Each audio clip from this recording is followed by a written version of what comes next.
Ça va? Asseyez-vous. S'il vous plaît, madame, veuillez vous présenter à notre Merci. Voilà, je m'appelle Vinciane Beaune.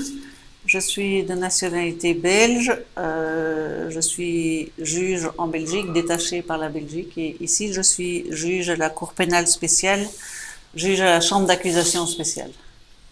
La justice centrafricaine, y compris les membres de la Cour pénale spéciale, se réjouit de l'intérêt que vous portez à la dynamique de la lutte contre l'impunité des auteurs de crimes graves en République centrafricaine. Au même moment, connaissant le contexte sécuritaire et politique du pays, on peut questionner vos motivations. Alors, qu'est-ce qui vous a poussé à venir soutenir la justice centrafricaine? J'ai toujours été intéressée par le droit international humanitaire. Et en Belgique, tout d'abord, j'avais été au Rwanda après le génocide en 96, et puis de retour en Belgique, j'avais participé aussi à des procès comme juge d'auteurs, enfin de génocidaires, d'auteurs de crimes de génocide, et ça m'a toujours intéressé des crimes de ce type. Et donc, quand j'ai vu que les Nations Unies cherchaient des juges pour la Centrafrique, j'ai postulé. Voilà. Et j'aime beaucoup l'Afrique aussi, donc c'était très bien. D'accord. En parcourant votre profil, vous êtes particulièrement attaché aux questions de génocide, des crimes complexes, précisément en matière de la criminalité organisée, de grand banditisme, de crimes de guerre et crimes contre l'humanité. Dites-nous, qu'attendez-vous après ce travail? Alors, après ce travail, moi j'ai toujours été intéressée par l'international, parce que j'aime bien aussi analyser les contextes géopolitiques, avoir une vision plus large de toutes les forces en présence et de tout ce qui est transnational aussi. Et je suis très contente parce que maintenant on m'a proposé justement en Belgique un poste où je reste dans l'international, et il s'agira de la coopération entre États pour justement des crimes qui mettent en cause, ou qui se passent sur plusieurs États. Donc je suis très contente. Pensez-vous réellement que la lutte contre l'impunité des auteurs de crimes graves participe à la construction d'une paix durable dans un pays comme la RCA? Ah oui, oui, ça je pense que c'est fondamental. On oublie souvent, mais le pouvoir judiciaire est un des trois piliers d'un État de droit, donc le pouvoir législatif, le pouvoir exécutif et le judiciaire, et on l'oublie trop souvent, on met souvent l'accent sur plus le politique.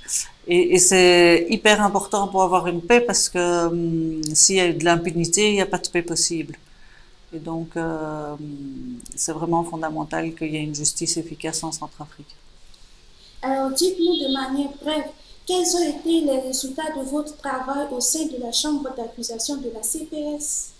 Ok, bon, d'abord peut-être préciser que moi je suis juge à la chambre d'accusation spéciale et que c'est la chambre qui a plusieurs compétences. On contrôle les instructions, on autorise la prolongation des détentions, et c'est nous qui décidons c'est cette chambre qui décide quand il y a une instruction qui est clôturée, si on peut renvoyer le dossier en chambre d'assises pour que les personnes soient jugées, c'est-à-dire s'il y a suffisamment d'éléments pour qu'ils puissent être jugés.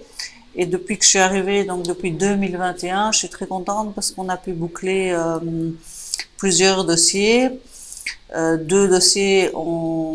dossiers ont été bouclés, dont deux dossiers, pardon, qui ont été renvoyés en jugement, un qu'on a clôturé par non-lieu, un qu'on vient de clôturer maintenant et qui est aussi renvoyé en jugement, et un autre qui va l'être incessamment sous peu. Donc ça fait en tout 5 dossiers. Il faut savoir que c'est des dossiers longs et difficiles, aussi en raison du contexte de la Centrafrique qui est très compliqué. Les enquêtes, c'est parfois dans des territoires dangereux où c'est difficile d'aller. Il y a des personnes, des victimes et des témoins déplacés. Voilà, c'est très, très compliqué. Comment appréciez-vous la collaboration au sein du système judiciaire centrafricain? Alors, moi je trouve donc ici, la Cour pénale spéciale est une juridiction hybride. Ça veut dire qu'on est moitié juges internationaux, moitié juges nationaux. Et ça, moi, je trouve que c'est vraiment, vraiment bien, parce que les juges nationaux sont vraiment une plus-value dans la mesure où ils connaissent le terrain, Ils connaissent bien l'histoire du pays, ils connaissent les forces en présence, ils parlent la langue aussi, donc c'est facile quand il faut interroger ou des choses comme ça. Et d'ailleurs, on est plus efficace que la Cour pénale internationale parce qu'on a justement la présence de juges centrafricains. Pour ne prendre qu'un exemple, un policier des Nations Unies va plus difficilement reconnaître un suspect qu'un centrafricain qui peut demander ou qui peut le reconnaître plus facilement.